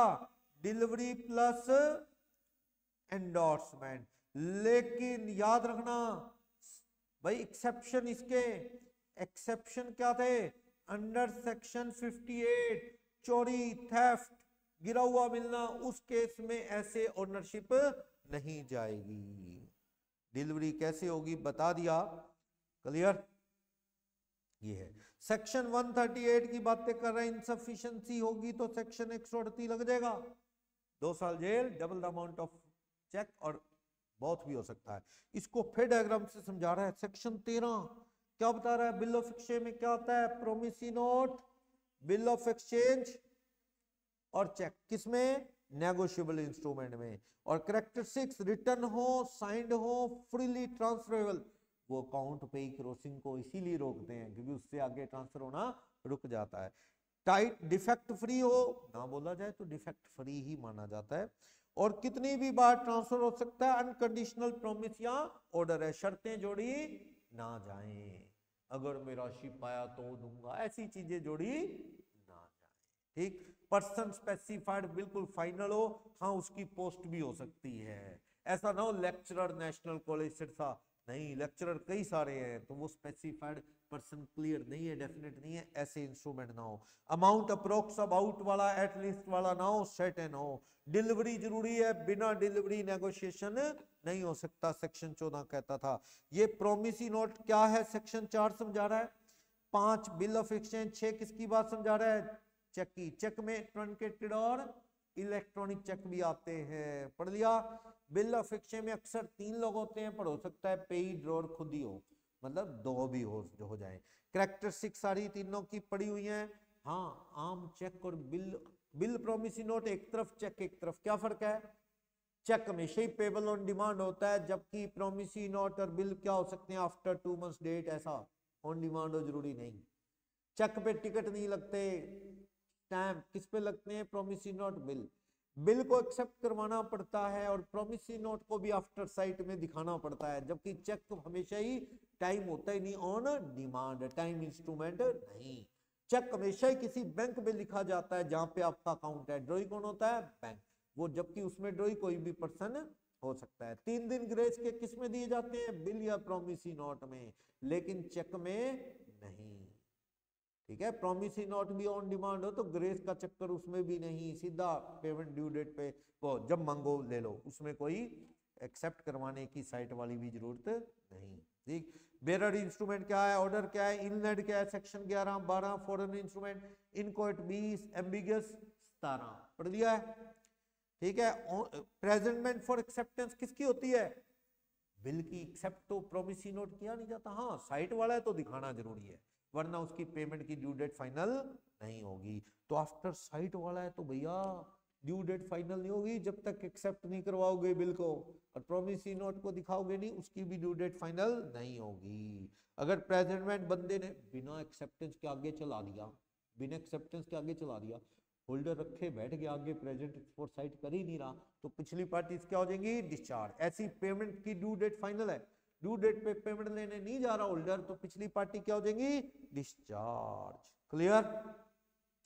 प्राइमरी ड्यूटी बिल में किसकी होती है, ड्रॉई की, फिर ड्रॉर की सेकेंडरी, लेकिन प्रोमिसी नोट में मेकर की, उसने लिया होता है। साइट प्रोमिसी नोट में हो सकता है, यस, उसकी ड्यू डेट फाइनल करने के लिए दिखाना जरूरी है, कहां दिखाओ, बिजनेस आर में, उसकी दुकान, उसका घर जो फाइनल है, नहीं मिलता तो कहीं और। ठीक, rule regarding presentment of for payment, promissory note, bill of exchange, cheque, किसको प्रेजेंट करना है, बात होगी। नहीं मिलता तो जहां मिले वहां प्रेजेंट कर दो, डिफॉल्ट करोगे तो पिछली पार्टी डिस्चार्ज। बिजनेस आर में प्रेजेंट करना चाहिए, आफ्टर डेट या आफ्टर साइट, वो डिपेंड करता है, ड्यू डेट फाइनल करने के लिए आफ्टर साइट, आफ्टर डेट में तो लिखने की डेट से दिन गिनते हैं, उसमें एक्सेप्टेंस से नहीं देखते। और इंस्टॉलमेंट में है तो 3 दिन ग्रेस जोड़ के, हर किस्त की ड्यू डेट पे 3 दिन जोड़ के प्रेजेंट कर दो बार बार। ठीक, प्लेस फाइनल है तो वहां नहीं है तो जहां उसका घर दुकान है, कोई भी नहीं पता तो जहां वो मिलता है वहां प्रेजेंट कर दो। ऑन डिमांड में तो भाई कोई टाइम का चक्कर नहीं है, साइट का चक्कर नहीं है, जब मांगो पेमेंट हो जाएगी। ठीक, अननेसेसरी कब जरूरत नहीं, जब उसने पेमेंट रोक दी हो, या जब वो बंदा मिले ही ना घर दुकान पे, या उसने कहा था पेपल एट कीर्ति नगर सिरसा, वहां नहीं मिलता, या रीजनेबल सर्च पे कहीं भी नहीं मिलता, या वो खुद ही प्रिवेंट कर रहा है, हमें रोक रहा है प्रेजेंटमेंट से, मिल ही नहीं रहा, बहाने बना रहा है। आपने पूछा कहाँ कब मिलेगा, कहता पता ही नहीं कब मिलूंगा, कहाँ है, कहता बाहर आया हूँ, बहाने। तो प्रेजेंटमेंट की जरूरत नहीं। चेक के केस में बैंक ही फेल हो गया तो प्रेजेंटमेंट की जरूरत नहीं है। ठीक, तो बता रहा है जब वो मेकर ड्रॉई रोक रहा है प्रेजेंटमेंट से, या उस पेबल एट, जब एक्सेप्टेंस के लिए कहाँ पेश करना था, उसके घर दुकान पे, वहां नहीं मिलता, और सर्च करने पे भी कहीं नहीं मिलता। ठीक है, रीजनेबल सर्च के बाद तो प्रेजेंट, फिर और कोशिश करने की जरूरत नहीं है। ठीक है, और खुद कह रहा है भी प्रेजेंट की जरूरत नहीं, सीधा आ जाना पैसे दे दूंगा, तो फिर प्रेजेंटमेंट फॉर एक्सेप्टेंस की जरूरत नहीं है। ठीक है, ये, या उसने वेव कर दिया था ना भी प्रेजेंट की जरूरत नहीं है। ओके, नेक्स्ट 117 पड़ा कंपनसेशन, क्या क्या मिलेगा, नोटिंग चार्जेस, एक तो पैसा जो लेना है वो, प्लस क्या मिलेगा, noting protesting charges plus interest 18%। Foreign currency के बिल में तो फॉरेन एक्सचेंज का रेट का फ्लक्चुएशन का पैसा भी मिलेगा। हाँ, क्या, कौन सा, हाँ 6 नंबर में यही है कि अगर कंपनसेशन की बात करें तो जो अमाउंट है उसके साथ क्या मिलेगा, इंटरेस्ट। कितना मिलेगा, लिखो आप कि उतना जितना उस एरिया में कस्टम ट्रेंड है या बात हुई है। पहले बात नहीं हुई, कोई कस्टम नहीं, तो लोग कहता है कितने % इंटरेस्ट लगेगा, 80। नोटिस से वेरीफाई करवाना है, नोटिंग पर टेस्टिंग, तो उसके चार्जेस। उसके अलावा अदर एक्सपेंसेस भी तेरे बाउंस करने से आने जाने का पेट्रोल और वो खर्चा लगा तो कोर्ट को कहना वो भी दिलवाएगा। और अगर फॉरेन का हुआ तो उस केस में फॉरेन एक्सचेंज भी तो सस्ती महंगी होती है, तू तब दे देता तो डॉलर महंगा था, अब डॉलर सस्ता हो गया तो मेरा तो नुकसान हुआ, वो भी मांगोगे। तो ये सारी चीजें भर दो। इसकी लेंथ कहां से बढ़ाएं, जितनी चीजें उतनी लिखेंगे, ठीक है ना। और अपनी ओर से एक एग्जांपल जोड़ लो अगर लेंथ बढ़ानी है थोड़ी, कि 1 लाख का था, ऐसे बाउंस हुआ, नोटरी ने चार्जेस लिए, ठीक है, उतना ही कर पाओ। 138 से 42 सारे तो है भी नहीं सिलेबस में। 138 इनसफिशिएंसी में लीगल डेट की पेमेंट में बाउंस हुआ, रीजन क्या होना चाहिए, बैलेंस ना होना। 3 महीने में टाइम बढ़ना होने दो, पेश कर दो। फिर जब बैंक से इंफॉर्मेशन आई 30 दिन में नोटिस दो, पैसे मांगो, 15 दिन वेट करो, दे दे ठीक, ना दे तो 15 दिन खत्म होते ही उस पर केस डाल दो। 139 क्या था, 139 एज्यूम किया जाएगा लीगल डेट के बदले में जब तक कि ड्रॉर कुछ कॉन्ट्रारी प्रूव ना कर दे। 140 डिफेंस नहीं मिलेगी, समझ गए, बोलो। एक इंस्ट्रूमेंट फ्रीली ट्रांसफरेबल है एक पर्सन से दूसरे पर्सन को, freely instrument which is freely transferable from one person to another person. Simple delivery, endorsement and delivery, endorsement registered post. ऐसा है, ऐसा है। अगर तो वो बेरर है तो कौन सा सही रहेगा फिर, अगर वो ऑर्डर है तो क्या है, एंडोर्समेंट एंड डिलीवरी की बात कर रहा है, ठीक है ना। यानी 1 पर्सन टू अनदर पर्सन वाला है, यानी ऑर्डर वाला है, 1 पर्सन टू अनदर पर्सन वाला। यानी वो बेरर में तो 1 पर्सन ऐसा मेंशन नहीं होता, तो ये किसकी बात कर रहा है, ऑर्डर इंस्ट्रूमेंट की बात कर रहा है, ऑर्डर इंस्ट्रूमेंट। आगे चलूं, एक इंस्ट्रूमेंट विच इज वेग, जिसका मीनिंग क्लियर नहीं है, क्लियरली पता नहीं लग रहा, बिल है के प्रोमिसरी नोट, तो फिर वो क्या है, सेक्शन 17 वाला क्या, एम्बिगियस बिल। बताया था ना, माइनर है, ड्रॉई, एक्सेप्टर, या वो पागल है, या फिर वो क्या है, दुनिया में एग्जिस्ट करते ही नहीं, फिक्टिशियस। तो वो कौन सा इंस्ट्रूमेंट है, एम्बिगियस। नेगोशिएबल इंस्ट्रूमेंट 1881 में, negotiable instrument means promissory note, bill of exchange, cheque. तो कौन सा सही आएगा, ए। ये कौन सा सेक्शन है, 13, याद है 13, जो कहता है नेगोशिएबल में क्या क्या आता है। How many party in bill of exchange, 3, generally 3, पर कभी कभी 2 भी हो सकती हैं, पर जनरली क्या बोलते हैं हम, 3। On which of the following even note defined in negotiable instrument act 1881 provision of act are applicable. हालांकि एक्ट में नेगोशिएबल इंस्ट्रूमेंट का मीनिंग बताया नहीं गया, पर फिर भी ये नेगोशिएबल इंस्ट्रूमेंट है क्या, हुंडी भी, ट्रेजरी बिल भी, बेरर भी, और भी क्या था, बिल ऑफ लेडिंग, रेलवे की रिसीट, डिलीवरी ऑर्डर, एटसेट्रा। ये हुंडी, ट्रेजरी बिल, बेरर डिवेंचर। तो कौन सा आंसर आएगा, all of these D. Which is not the essential characteristics of bill of exchange, writing में होना चाहिए, हाँ। Must contain an express promise to pay, गलत, प्रॉमिस थोड़ी होता है। Instrument must be signed, yes, drawer के साइन होंगे फिर ही करेगा drawing. Must be stamp ticket लगे हो, यस। तो पूछ रहा है नोट, कौन सी कैरेक्टरिस्टिक्स नहीं है, ये वाली। Next, which is not a inland instrument, हाँ जी बताओ कौन सा इनलैंड नहीं है। इनलैंड कौन सा होता है, ड्रोन और मेड इन इंडिया, आगे एक चीज पूरी हो जाए, पेबल इन इंडिया और person resident in India. Promissory note made in India, made in India, made in India, और सब में मेड इन इंडिया, यानी ये तो चारों में मेड इन इंडिया है। अब देखता हूं, नोट चाहिए, नोट फॉरेन वाला, सेक्शन 11-12 क्या, payable in India, drone on person in India, ये तो भैया इनलैंड है, ये तो कौन सा है, inland. Payable in India, drone of person outside India, ये भी इनलैंड है, पता क्यों, एक चीज तो इंडिया में होगी ना पेबल। अगला, payable outside India, drone of person resident India, एक चीज होगी ना, तो ये भी क्या है, इनलैंड। पेबल भी इंडिया के बाहर और आउटसाइड इंडिया दोनों, तो भैया ये कौन सा बिल है, फॉरेन बिल। तो इनलैंड कौन सा नहीं, डी। बड़े लोग गलत पढ़ते हैं इसको, ध्यान से पढ़ते नहीं, फर्क कर नहीं पाते, तुक्के मार के पेपर कराते, रिजल्ट फिर ऐसा। चलो, negotiable instrument can be treated इधर प्रोमिसरी नोट और बिल ऑफ एक्सचेंज, तो वो कौन से वाला है, ambiguous. Order instrument can be negotiated कैसे, endorsement and delivery. Where any check drawn by a person is dishonored due to insufficiency of fund, such person को पनिशमेंट मिलेगी। सेक्शन कौन सा कहता है, 138। कौन सी पनिशमेंट, 2 साल जेल और double the amount of fine और बॉथ। कौन सा सही है, ये तो 2 साल जेल का सही है, ये डबल अमाउंट, इसमें दोनों चीजें आ गई ना, तो ये टिक करो ना, दोनों चीजें आ गई। चलूं आगे, बोलो, 3-4 क्वेश्चन है छोटे छोटे, खत्म करते हैं।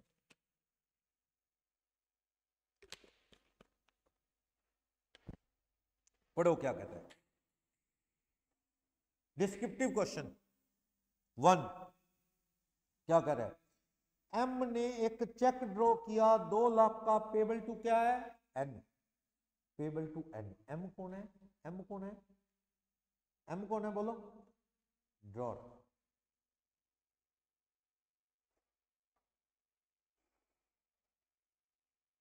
एम ड्रॉर, ड्रॉई कौन है बोलो, किस पे लिखा, और पेई कौन है,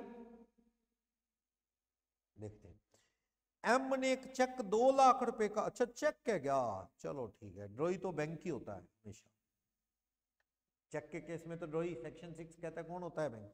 2 लाख का चेक, पेबल टू क्या है, एन, एन कौन है, पेई, यानी वो पे टू में क्या लिखा हुआ है, पे टू में किसका नाम है, एन का, साइन किसके हैं ये, एम के, चेक कैसा है ना, तो पेई कौन है, एन, तो ये ड्रॉई कौन है, बैंक।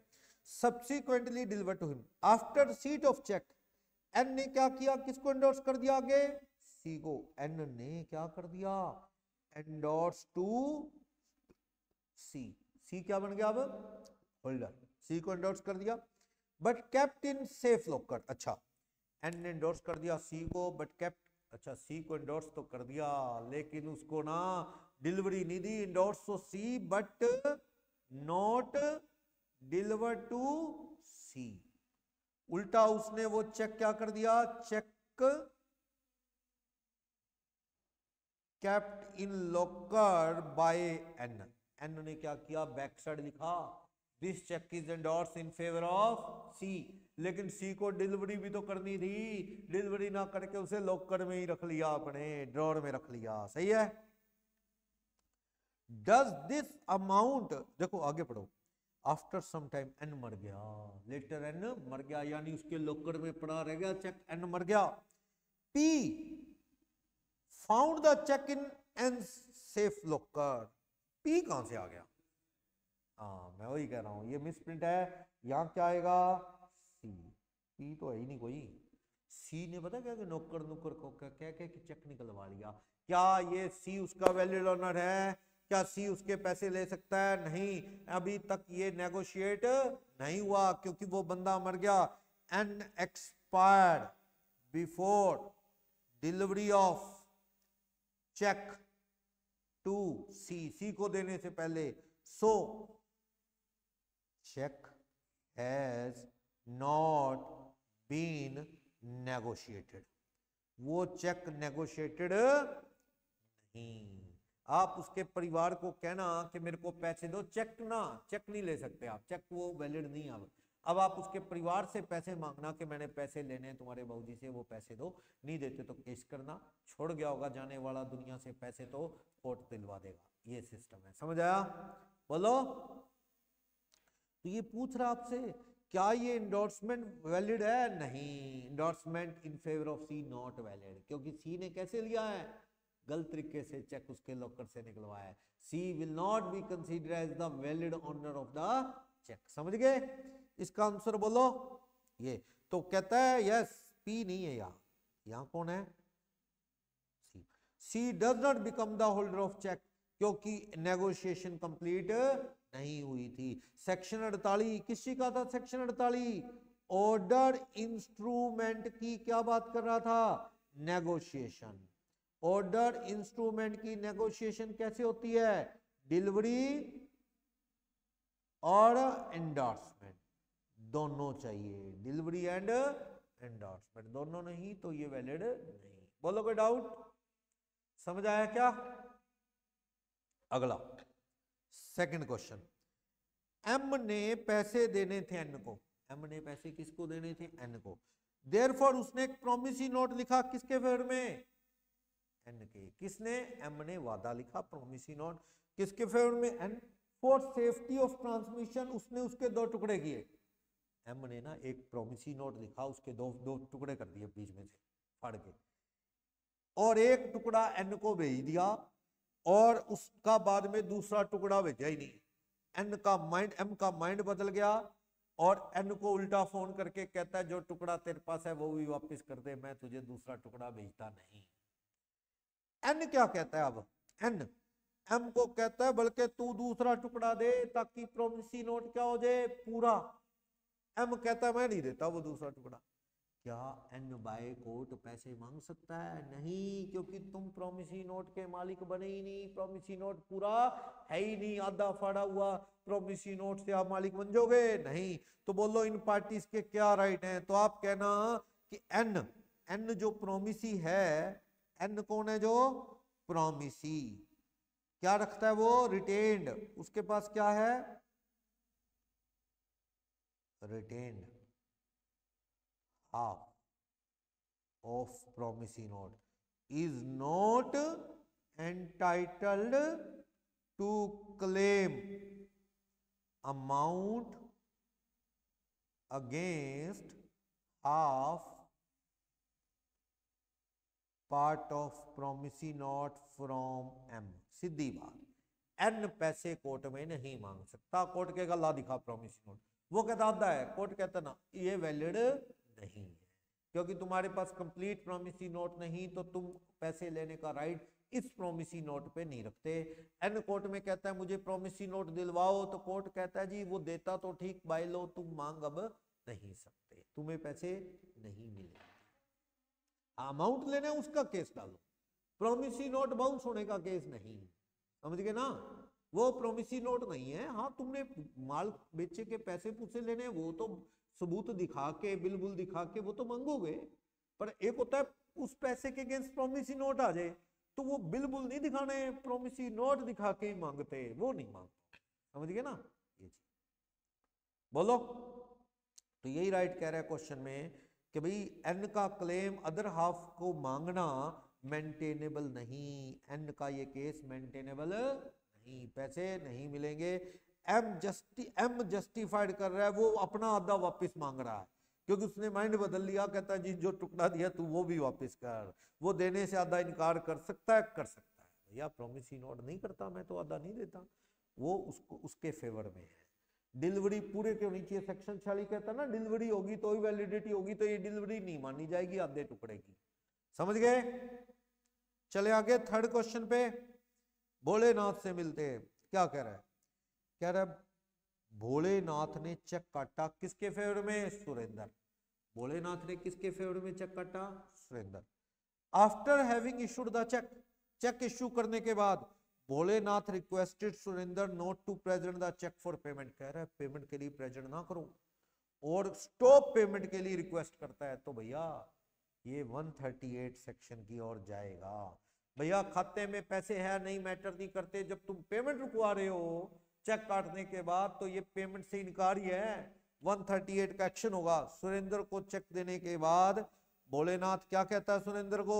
ये बैंक में पेमेंट के लिए पेश मत करना, ठीक है, पेश मत करना। सुरेंद्र को कह रहा है डिसाइड करो। भैया चेक काटने के बाद अगर खाते में पैसे नहीं बाउंस हो तब भी, जब उसने स्टॉप पेमेंट के लिए बोल दिया बैंक को तब भी, आपको ही कह दिया पेमेंट तो नहीं होगी भैया मत पेश करो, तो 138 का एक्शन फेस करने के लिए तैयार हो जाओ। जब उसने कहा सुरेंद्र को पेश मत करना, सुरेंद्र उसके 30 दिन में उल्टा नोटिस काटे, पैसा दे दे, लीगल नोटिस काट दे वरना एक्शन होगा। अगले 15 दिन में ना आए तो 138 का कोर्ट में एक्शन ले लेना, ये रोकना गलत है। तो फैक्ट बता रहा है भोलेनाथ चेक इश्यू होने के बाद सुरेंद्र को कह रहा है प्रेजेंट मत करना, तो ये गलत है। चेक काटने के बाद 138 का एक्शन होगा, पैनल प्रोविजन लगेंगे। एक बार चेक काट दिया उसके बाद बैंक को रोकना पेमेंट के लिए, या पेई को रोकना कि पेश मत कर पेमेंट के लिए, तो 138 का एक्शन होगा चेक खाते में पैसे है चे नहीं, पेमेंट ही रुक गई जब, तो आपने क्या किया है, आपने ऑफेंस किया है ऐसा अरेंजमेंट करके। और आप 139 सेक्शन कहता है कि भाई मान लिया जाएगा लीगल डेट के बदले में, 140 कहता है ये बहाना नहीं चलने देंगे कि भाई मुझे पता नहीं था, ठीक है, तो ये लीगल पेमेंट के बदले में मान लिया जाएगा, तूने रोका है, ये एक्सक्यूज चलेगा नहीं कि भाई खाते में पैसे थे नहीं थे मुझे नहीं पता था, आप पे एक्शन होगा। तो इस केस में क्या कह रहा है कंक्लूजन कि भाई इस तरह की रिक्वेस्ट करना ऑफेंस है, 138 का एक्शन होगा भोलेनाथ पे, 138 सेक्शन के अंडर ये क्या है, ऑफेंस, क्राइम है। क्लियर, चेक काटो ही ध्यान से, बाद में ऐसे काम नहीं करने रोकने के। नेक्स्ट, रामा एग्जीक्यूट करता है प्रोमिसी नोट किस फॉर्म में, आई प्रोमिस टू पे सम ऑफ 10,000 आफ्टर 3 months। क्या ये वैलिड प्रोमिसी नोट है? नोट। इन हुज फेवर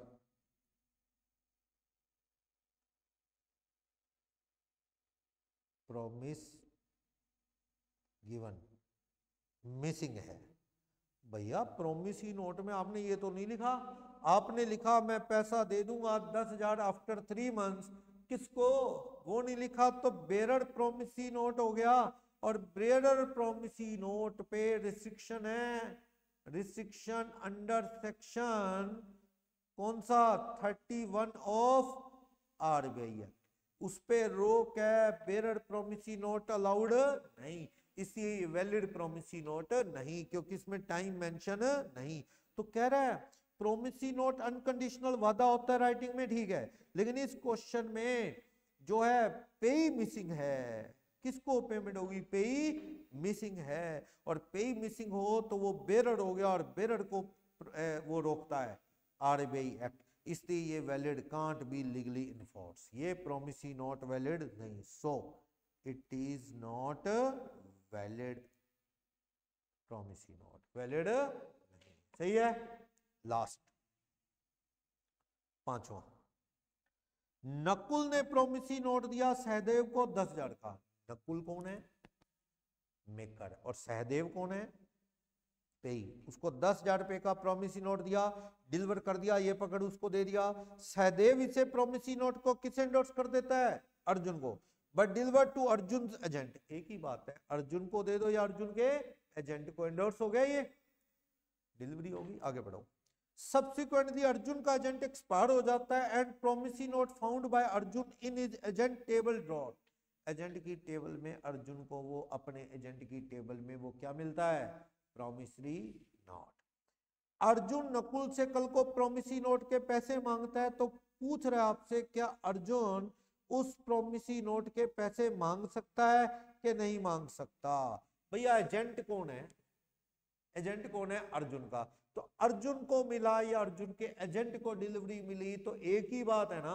अब अंबानी सारे काम खुद करते हैं क्या, अंबानी को ना देख के अंबानी के एजेंट को प्रोमिसी नोट दे दिया जाए तो उसका क्या मतलब है, अंबानी को ही देना है, तो वो एजेंट को डिलीवर हो गया ना, तो उस प्रोमिसी नोट का मालिक कौन बन गया, अर्जुन, इसलिए अर्जुन जो है वो नकुल से पैसे मांग सकता है। ये एंडोर्समेंट वैलिड है, यस एंडोर्समेंट वैलिड है, नाम लिख दिया अर्जुन का, दिस बिल इज, सहदेव ने अर्जुन को दिया, this bill is, this promisee note is endorse in favour of Arjun, Arjun का नाम लिख के साइन मार दिया सहदेव ने, पर वो पकड़ाया किसको, अर्जुन के एजेंट को, तो अर्जुन के एजेंट को ही दिया है, तो मतलब अर्जुन को दिया है, अर्जुन इज ऑनर, तो वो पैसे मांग सकता है नकुल से, उससे मेकर से, यस। तो बता रहा है, और negotiable instrument endorsement and delivery से ट्रांसफर होता है, डिलीवरी अर्जुन के एजेंट को दी तो सफिशिएंट है, सही है, अर्जुन को दी, इसलिए देयरफॉर अर्जुन इसकी पेमेंट लेने के लिए क्या है, एलिजिबल, समझ गए, अर्जुन का ही तो एजेंट है ना, तो एजेंट को देना मतलब अर्जुन को देना है, समझ गए। सेक्शन 48 कह रहा ऑर्डर इंस्ट्रूमेंट था, डिलीवरी भी होनी चाहिए और एंडोर्समेंट, एंडोर्समेंट कर दी पर डिलीवरी अर्जुन के हाथ में ना देके एजेंट को दे दी, एक ही बात है, एजेंट को फिजिकली दे दिया वो तो एक ही बात है, ये डिलीवरी बिल्कुल वैलिड है। प्रोमिसी नोट की पेमेंट वो अर्जुन किससे मांग सकता है, नकुल मेकर से, समझ गए, बोलो कोई डाउट। नेगोशिएबल सेक्शन के साथ पढ़ा, इसमें कोई और कुछ केस नहीं है, ठीक है। फिर उसके बाद तो कुछ और चलेगा, नेगोशिएबल खत्म। और एक बात और, आपको नेगोशिएबल ये खत्म तो हो गया, ठीक है, आपको अपने नोट्स में से कुछ क्वेश्चंस और पढ़ लेने चाहिए, थोड़ी और रिवीजन हो जाएगी, ठीक है। इसमें क्या एग्जाम पॉइंट ऑफ व्यू से जितना जरूरी है वो किया, नोट्स में थोड़ा बहुत ज्यादा भी है। नेगोशिएट बैक, घूम के वापस आ गया। जैसे मान लो एक बिल है या एक प्रॉमिसी नोट है, राम से किधर गया, श्याम को, शाम से किसको गया, एक्स को, एक्स से किसको गया, वाई को, वाई से वापस किसके पास आ गया, राम। ये क्या है, नेगोशिएशन। ये अकाउंट में काम आता है। क्या इसका कोई मीनिंग नहीं? मीनिंग क्यों नहीं, मीनिंग है।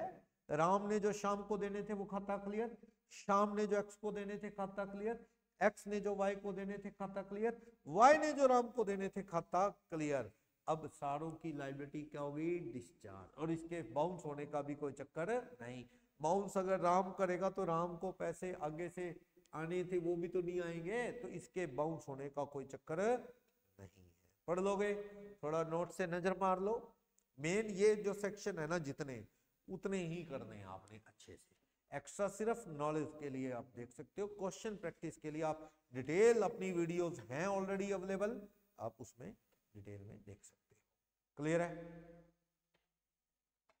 कर लोगे।